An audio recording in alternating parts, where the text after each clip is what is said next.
요한복음 10장 16절에 예수님께서 또 이 우리에 들지 아니한 다른 양들이 내게 있어 내가 인도하여야 할 터이니 그들도 내 음성을 듣고 한 무리가 되어 한 목자에게 있으리라 이렇게 말씀하셨습니다. 여기서 말한 우리는 이스라엘 백성들을 얘기하고요. 이 우리에 들지 아니한 다른 양들이 역시 내게 있다 이렇게 주님 말씀하셨는데 이 다른 양들이 바로 이 교회를 의미합니다. 이 교회가 한 무리가 돼서 한 목자 예수 그리스도를 모신 그 모임이 된다라고 주님 말씀하셨는데요. 양 무리 이렇게 하면 어떤 것들이 떠오르시나요? 저는 이 양무리 하면 이게 떠오르는데요. 그 울란바토르 몽골에 있는 울란바토르의 한 목자가 쓴 글에서 제가 이걸 가져왔습니다. 이제 아침에 목자가 이렇게 일어나면 양떼를 이끌고 한 5에서 6km 떨어진 방목지로 양들을 이렇게 이끌고 간다고 합니다. 그래서 거기 가서 양들을 풀어서 양들이 이제 꼴을 얻고 다시 양들을 모아서 이제 집으로 돌아오는 그것이 이제 목자의 하루인데, 이 목자와 이 양의 대적인 늑대는 이 집에서 출발할 때부터 그 뒤를 계속 쫓아오는데요. 그리고 무리에서 양이 떨어져 나가면 바로 공격을 해서 그 양들을 잡아먹는다고 합니다. 그 양들이 떨어지는 이유는 뭐 새끼를 낳는다고 잠깐 멈출 때도 있고요. 어떨 때는 뭐 앞에 놓인 그 꼴을 따라서 그냥 먹다 보니까 그 무리에서 흩어져 버릴 수도 있고 그런 경우가 생기는데, 그런 상황을 놓치지 않고 이 늑대들이 달려와서 이 양들의 뭐 엉덩이를 물거나 꼬리를 물거나 해서 그 양들을 피해를 입히고 잡아먹게 됩니다. 얼마나 잔인하냐면 먼저 어미 늑대들이 달려와서 그 양들을 공격해서 양들이 이제 움직일 수 없게 만들죠. 그리고 나면 새끼 늑대들을 보낸답니다. 그럼 새끼 늑대들이 와서 이제 그 양들이 막 도망가니까 잡을 수가 없으니까 어미 늑대들이 공격해 놓은 그 양을 새끼 늑대들이 와서 가지고 놀면서 사냥 연습을 하는 거예요. 그럼 그 양들은 상처를 입었는데 더 상처를 입고 놀림을 당하고 조롱을 당하겠죠. 그러고 나면 새들이 날아와서 이 상처 투성이로 널브러진 그 양의 눈과 몸을 이렇게 막 쪼아 먹는다고 합니다. 양무리 하면 저는 자꾸 이 생각이 이제 드는 게, 어려서부터 이렇게 교회 생활을 이렇게 쭉 해오면서 참 많은 믿음의 친구들이 있었습니다. 지금도 있는데, 그 친구들을 이렇게 시간이 지나면서 지금까지 남아있는 친구들도 있고, 많은 친구들이 이 교회를 떠나가는 것들을 이렇게 보게 되는데, 언제 교회를 가장 많이 떠나갈까, 이런 생각들을 이제 해보게 되었습니다. 왜 그들이 이 교회를 떠나가게 될까, 그런 생각들을 해보게 되는데, 제가 제 주변에 있었던 많은 성도들이, 많은 형제들이, 많은 믿음의 친구들이 떠났던 가장 많은 시기는 20살 때였습니다. 20살 때 다른 타지로 이렇게 대학을 가면서 교회 생활을 시작하면서 그들이 이제 교회에 전혀 알지 못하는 그 교회, 그리고 부모님이 안 계신 그 교회에 다니면서 교회를 이제 한두 번씩 빠지기 시작합니다. 처음에는 그냥 한두 번 이제 빠지기 시작했는데, 한 달 뒤에 그 친구를 만나서 이렇게 교제를 해보면 전혀 다른 사람이 되어 있더라고요. 그렇게 열심히 교회 다니고 열심히 하나님을 섬기겠다고 말했던 그 고백들은 온데간데 없고, 고작 한 달, 두 달 지났는데 너무나도 그 생활이 편하고 교회 다니지 않는 게 주님과 나는 아무 관계가 없는 그 삶이 너무나도 편안하다는 그 고백을 들으면서 참 마음 가운데 안타까움이 있었습니다. 그 한 영혼이 구원받기까지 얼마나 많은 사람들이 기도하고 얼마나 많은 사람들이 그를 섬기고 했었을까. 하나님이 내게 그 친구들을 붙여주셨었는데 그 친구들을 내가 잘 돕지 못한 건 아닌가, 이런 생각들을 하면서 참 안타까운 그런 생각들이 많이 들었는데요. 그래서 청년들한테 제가 늘 이야기를 해주는 것은, 너희가 성경을 매일 읽지 않아도 좋고 부끄러운 일을 해도 좋지만 교회를 떠나지 마라. 교회 안에만 있으면 하나님께서 어떻게든 회복하시는데 교회를 떠난 사람들은 어떻게든 하나님께서 보호하실 수가 없더라, 이런 얘기들을 이제 종종 해주게 됩니다. 그러니까 교회 안에서 떠난 친구들은 그렇게 이야기를 하더라고요. 내가 교회에 있거나 따로 내가 주님을 섬기거나 어쨌든 주님만 섬기면 되는 거 아닌가? 주님만 잘 섬기면 되는 거 아닌가? 나는 그때나 지금이나 별반 다를 바가 없다. 그때도 여전히 죄를 졌고 교회를 떠난 지금도 여전히 죄를 짓고 있다. 그때도 성경을 읽었고 지금도 뜨문뜨문이지만 성경을 읽고 있다. 근데 그 시간이 정말 한 달, 두 달 이렇게 지나면 정말 완전히 다른 사람이 되어 있는 것들을 보면서 참 놀라게 됩니다. 그래서 참 주님이 우리를 한 사람 한 사람을 물론 교회로 부르셨지만 특별히 아까 본 교회의 정의처럼 무리로 이렇게 두셨다는 것은 굉장히 의미가 있지 않나. 그래서 이 무리 가운데 우리가 거하면서 서로가 돌아보고 사랑과 선행을 격려하면서 이 목자의 음성을 따라서 계속해서 갈 수 있게 이렇게 하신 것이 하나님께서 베푸신 큰 은혜가 아닌가 저는 그런 생각들을 하게 됩니다. 참 이 코로나를 통해서 이 사단이 우리를 공격했던 것은 모이지 못하게 하고 흩어지게 하고 각자가 흩어진 자리에 이렇게 놓게 했었습니다.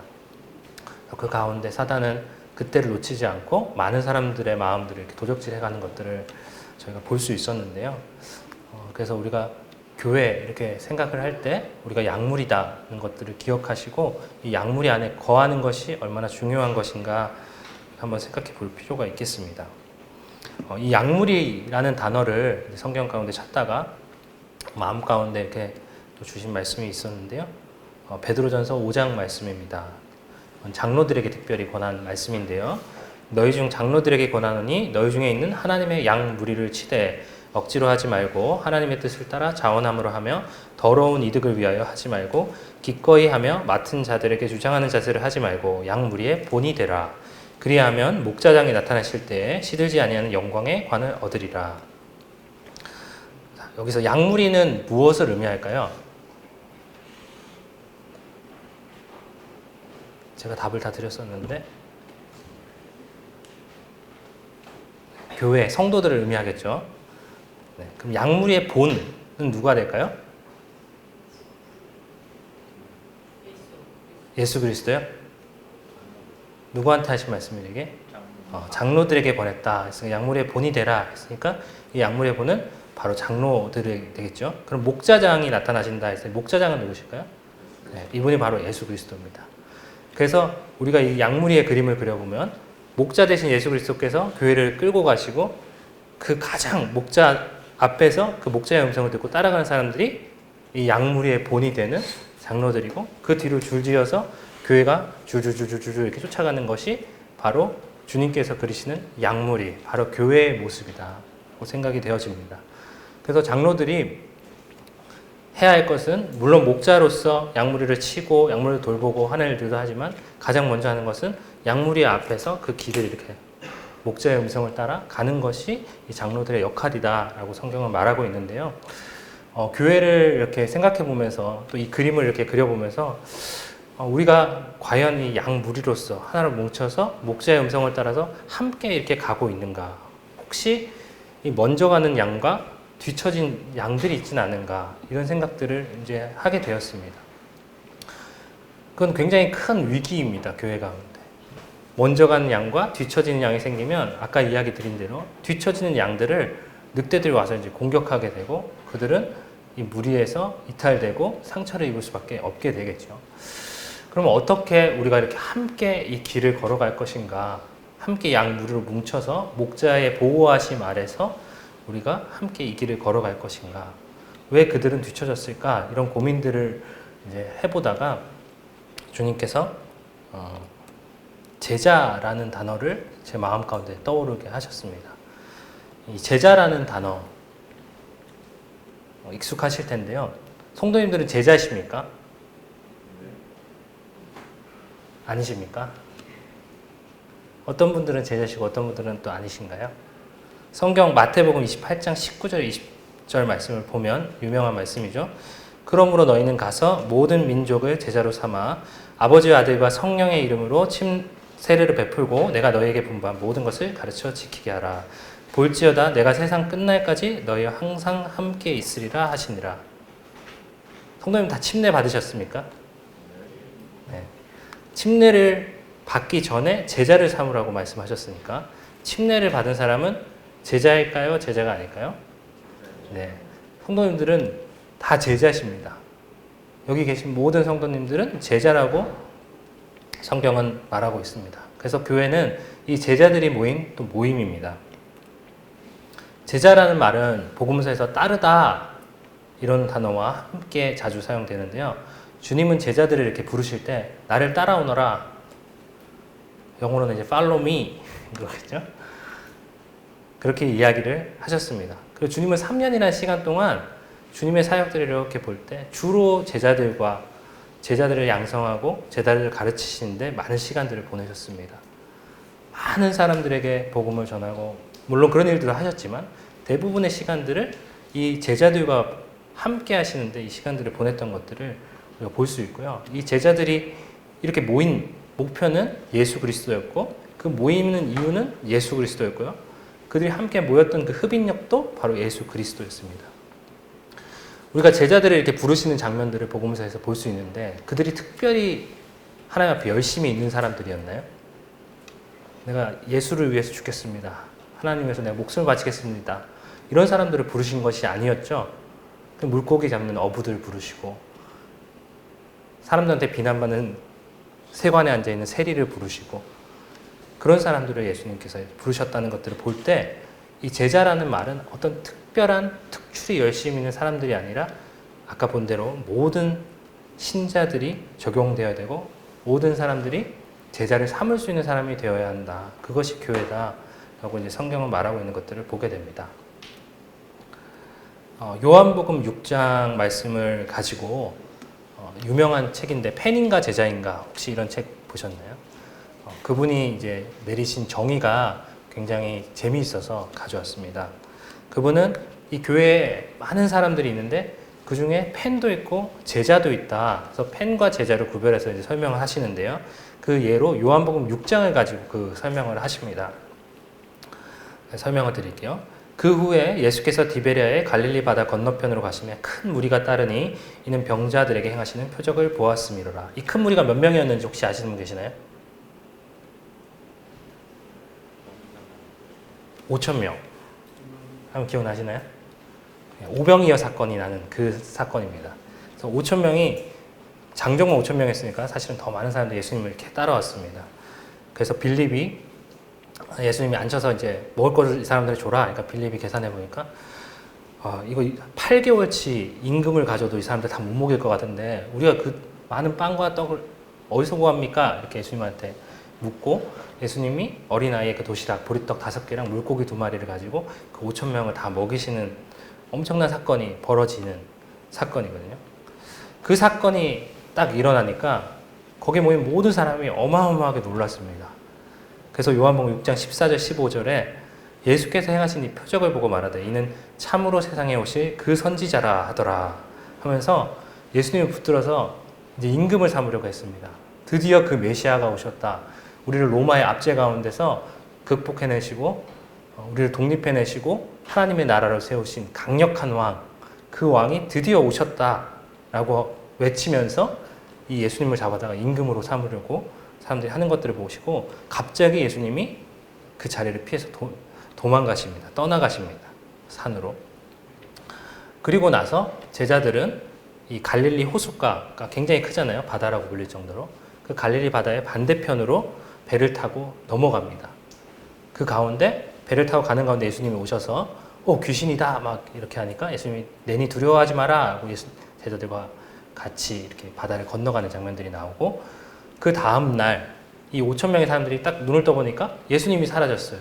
그들이 그렇게 임금 삼고 싶고 정말 우리가 기다리고 기다렸던 그 메시아가 없어진 거예요. 그래서 찾다가 제자들과 예수님이 배를 타고 저쪽으로 넘어갔구나 하는 것들을 알아차리고 배를 타고 따라서 그쪽으로 쫓아갑니다. 그런 엄청난 열성적인 예수님을 따라갔던 그 사람들에게 예수님이 하신 말씀은 굉장히 싸늘했습니다. 바로 요한복음 6장 26절인데요. 예수께서 대답하여 이르시되 내가 진실로 진실로 너희에게 이르노니 너희가 나를 찾는 것은 표적을 본 까닭이 아니요 떡을 먹고 배부른 까닭이로다. 그러니까 네가 나를 찾는 이유는 메시아를 보았기 때문이 아니라 내가 준 그 떡, 너희를 배부르게 먹이고 너희를 이 로마의 압제 가운데 구출해내 그 구원자, 너희를 도와줄 그 사람을 너희가 찾았기 때문에 나를 찾아온 것이다 라고 이제 이야기를 하시면서, 나는 니네가 찾는 그런 단순히 니네를 로마의 압제 가운데 풀어주고 단순히 너의 배고픔을 달래주고 너의 먹을 것을 주는 그런 사람이 아니다. 나는 생명의 떡이니 내게 오는 자는 결코 줄이지 아니할 터이요 나를 믿는 자는 영원히 목마르지 아니하리라. 이렇게 답변을 하십니다. 그러니까 사람들이 어떻게 됐을까요? 아시다시피 다 떠나갑니다. 그 수많은 사람들, 그 엄청난 기적을 맛봤던 그 사람들이 예수님께서 나는 생명의 떡이니 너는 나를 마셔라, 나를 먹어라, 나는 하늘에서 온 떡이다, 이런 말을 하니까 내가 생각했던 그런 사람이 아니구나. 나는 단순히 그냥 내 배를 불려주고 잘 먹고 잘 살게 해줄 그 왕, 그 사람을 기다렸는데 이 사람은 내가 찾는 그 사람이 아니네 하고 많은 사람들이 다 떠나가고 다시는 그와 함께 다니지 아니하더라 라고 요한복음 6장 66절은 기록하고 있습니다. 그래서 예수님께서 12제자가 이렇게 남았어요. 그래서 그 12제자에게 다시 이르시되 너희는 가려느냐, 너희도 가려느냐 이렇게 이야기를 하시니까 시몬 베드로가 대답하되 주여 영생의 말씀이 주께 있사오니 우리가 누구에게로 가오리까? 우리가 주는 하나님의 거룩하신 자이신 줄 믿고 알았사옵나이다. 이렇게 이제 고백을 하는 것들을 이제 보게 됩니다. 그래서 이 펜인가 제자인가 라는 책을 쓰신 저자는 이 많은 사람들, 그 5,000명의 사람들을 펜이다 라고 정의하고 이 12제자를 제자다 이렇게 정의를 하는데요. 펜과 제자의 가장 큰 차이는 뭐냐면 혹시 손흥민이라는 축구선수 좋아하십니까? 네. 지금 영국 프로리그에서 뭐 아시아 최초 득점왕을 할 정도로 굉장히 선망받는 그런 스포츠 스타잖아요. 저희가 참 좋아하고 참 그가 골을 넣었을 때 참 대한민국인으로서 자랑스럽고 그런 것들을 이제 느끼는데, 많은 사람들이 손흥민의 나이, 손흥민의 키, 손흥민의 몸무게, 손흥민은 어디서 태어났고 어떻게 자랐고 그런 것들을 다 안다는 거죠. 근데도 그가 얼마나 그걸 위해서 희생하고 노력했는지는 아무도 알지 못한답니다. 그리고 손흥민이 지금은 엄청 잘하고 있지만 뭐 나이가 들거나 부상이 당해서 좀 못하게 되면 어떻게 할까요? 팬들은 다른 스포츠 스타를 이제 찾기 시작합니다. 그래서 그 사람한테 열광하고 그 사람한테 모든 걸 갖다 바치고 하더라도 그 사람이 내가 원하는 그 기대치를 충족해주지 못할 때 그들은 쉽사리 그를 떠난다는 거죠. 그것이 팬이라고 이분은 이야기를 하고 계시고요.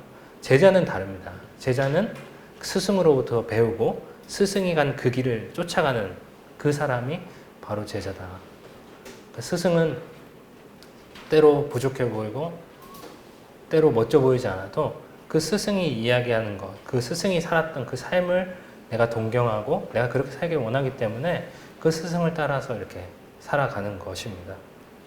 그것이 이 팬과 제자의 차이다라고 이 저자는 이제 이야기를 하고 계신데요. 성도님들은 팬이십니까? 제자이십니까? 예수 그리스도의 팬이십니까? 제자십니까? 제자입니다. 네. 정말이십니까? 네. 후회하지 않으십니까? 네. 정말 후회하지 않으실지 제가 말씀으로 보여드리겠습니다. 예수님께서 내가 제자입니다 라고 외치더라도 제자로 받아주시고 받아주시지 않는 것은 스승에게 달려 있지요.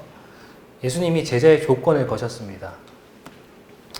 물은 내게 오는 자가 자기 부모와 처자와 형제와 자매와 더욱이 자기 목숨까지 미워하지 아니하면 능히 내 제자가 되지 못하고 누구든지 자기 십자가를 지고 나를 따르지 않는 자도 능히 내 제자가 되지 못하리라. 이와 같이 너희 중에 누구든지 자기의 모든 소유를 버리지 아니하면 능히 내 제자가 되지 못하리라. 라고 누가복음 14장 26절에서 27절 그리고 33절에 말씀하고 있습니다. 성도님들은 부모와 처자와 형제와 자매 그리고 자기 목숨까지 미워하실 각오가 되어 있으십니까? 갑자기 대답이 없어지셨네요. 자기 십자가를 지고 예수님을 따라가시겠습니까? 목소리가 조금 커지셨는데 모든 소유를 다 버리시겠습니까? 그것이 제자다라고 예수님 말씀하고 계십니다. 그리고 모든 신자는 모두 제자가 되어야 된다라고 예수님은 도전하고 말씀하고 계십니다.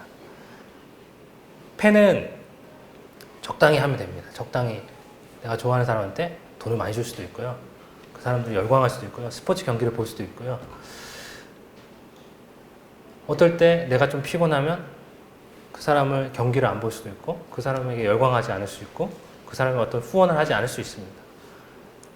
하지만 제자는 그 모든 일생이 그 스승에게 포커스를 맞춰서 그 스승이 걸어갔던 그 길을 쫓아가는 사람, 우리 예수 그리스도가 살았던 그 삶을 따라가는 그 사람이 바로 제자다. 부모와 처자와 형제와 자매와 자기 목숨까지 미워하고 자기 십자가를 지고 예수 그리스도를 따르고 모든 소유를 버리고 쫓아가는 그 사람이 바로 제자다. 성경에서도 많은 팬들이 나옵니다. 니고데모라는 사람이 한 대표적인 예인데요. 니고데모는 예수님이 참 훌륭한 분이신 것을 알았습니다. 그는 근데 랍비였죠. 근데 한 갈릴리 목수의 자식에게 학식에 있는 랍비가 찾아가는 것이 참 세상 사람들한테 지탄받을 만한 일이다. 그리고 내가 가졌던 그 랍비의 명성을 내가 놓칠 수 없다 라고 생각했기 때문에 그를 밤에 몰래 찾아가는 것을 보게 됩니다. 그것이 이제 팬이라고 이 저자는 얘기하는데요. 또 우리가 아는 그 부자 청년, 내가 어려서부터 율법을 다 지켰습니다. 네가 가진 그 소유를 다 팔아서 가난한 자들에게 주고 너는 나를 따르라 이렇게 얘기했을 때 그가 근심하다가 떠나가는 것들을 보게 되죠. 그는 팬이라는 겁니다. 우리가 정말 구원받고 침례에 순종하신 성도라면 이 제자의 삶을 우리가 살아가야 됩니다. 먼저 약물의 본이 된 그 믿음의 선배들을 쫓아서 그 목자의 음성을 쫓아 한 발짝 한 발짝 어렵지만 힘들지만 그 걸음을 걸어가고 계신 그 분을 따라서 우리가 갈 때 우리가 그 목자의 보호하심 안에 있고 참 안전하다라고 성경은 이야기하고 있습니다. 어제 가정교회에서 그 이천교회에 가서 바베큐 파티를 했습니다. 그래서 참 오랜만에 그 어려서부터 알았던 믿음의 친구, 저보다 한 살 형님인데 그 형님이랑 만나서 짧은 교제를 이렇게 나누게 됐습니다. 그러니까 그분이 이야기를 하시면서 자기의 인생을 이렇게 바꿨던 그 한 가지 사건에 대해서 이렇게 간증을 하는 것을 보면서 그래 그것이 그리스도인다 이런 참 공감이 됐었는데 성도님들과 함께 나누길 원합니다. 이제 그 형님이 첫 번째 아이가 언청이로 태어났어요. 그래서 참 그것 때문에 이제 주님 앞에 많이 무릎 꿇고 기도하고 했었는데 둘째 아이가 태어났는데 둘째 아이가 태어났을 때는 제가 함께 이렇게 교제를 하지 않고 있어서 잘 몰랐었는데 이번에 처음 듣게 됐습니다. 둘째 아이가 태어났는데 심장에 이상이 있어서 태어난 지 몇 주 만에 그 심장을 꺼내서 수술을 해가지고 다시 심장을 집어넣는 그런 큰 수술을 이렇게 했다고 하더라고요. 그래서 형님이 주님한테 주님 참 이 아이를 고쳐만 주시면 제가 주님한테 무엇이든 다 드리겠습니다. 무엇이든 하겠습니다. 이렇게 고백을 했다고 해요. 근데 주님이 앞에 그렇게 간절하게 기도하고 있는데 마치 자기 옆에 앉아서 주님이 자기한테 말씀하시는 것처럼 그렇게 이야기하시는 음성이 들리는데 누구야 네가 나한테 뭐든 주겠다고? 나는 네가 가진 거 다 내가 준 거 아니냐? 근데 네가 나한테 뭘 주겠다고? 내가 원하는 건 바로 너야 너. 이렇게 그 이야기하는 음성을 듣고 그 형님이 이렇게 참 하나님 앞에 돌이켰다는 그 이야기를 듣게 됐습니다.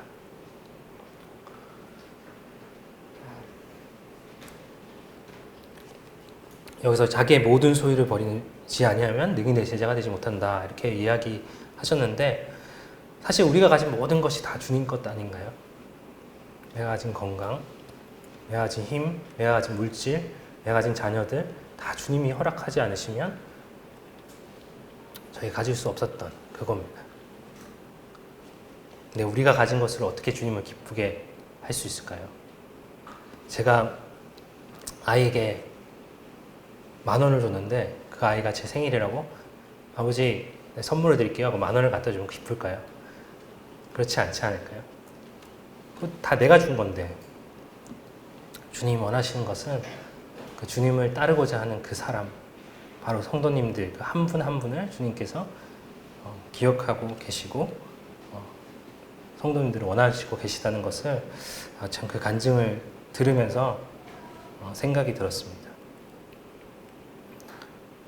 주님께서 교회를 부르신 무리다, 부르신 모임이다 이렇게 말씀하셨는데요. 무엇을 위해서 부르셨을까요? 우리를 바로 제자 삼기 위해서 부르셨고요.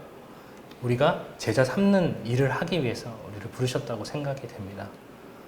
그래서 우리가 참 교회고 부르신 무리 가운데 우리가 속해 있다면 우리가 먼저 양무리의 본이 돼서 제자 되고 또 우리를 통해서 많은 사람들이 예수 그리스도의 제자가 되는 그 일들에 우리의 삶을 드리고 우리의 물질을 드리고 우리가 가진 것들을 드려야 되지 않을까 그런 생각이 들었습니다.